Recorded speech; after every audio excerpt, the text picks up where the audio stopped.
Кутмандуу күнүңүздөр менен. Маанайыңыздар кандай?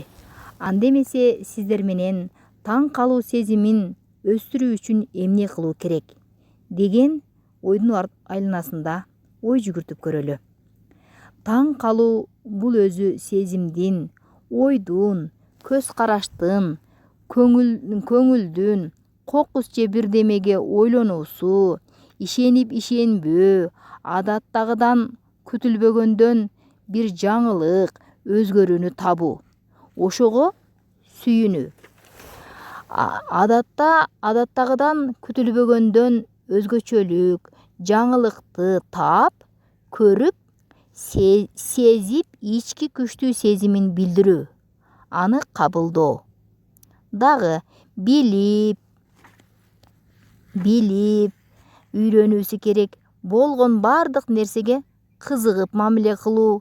Айланабызда биз байкабаган сырдуу кубулуш өтө көп экенин билип, ошого биздин көңүлүбүз бурулган бардык нерселерди издөө.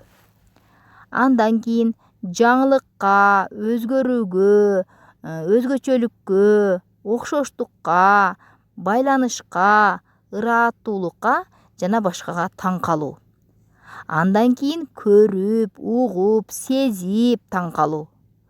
Андан кийин охо, мына, анеке, мына мен таптым, сүйүнчү, куттуктаймын, көргүлө, уккула, суктангыла, жакшы экен, сулуу экен, таза экен, кызык экен, укмуш экен, жана башка деп айтып, ой бөлүшүп таң калуу.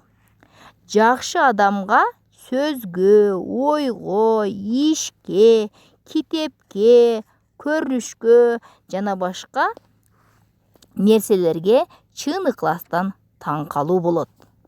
Көңүл бөлгөнүңүздөр үчүн чоң рахмат.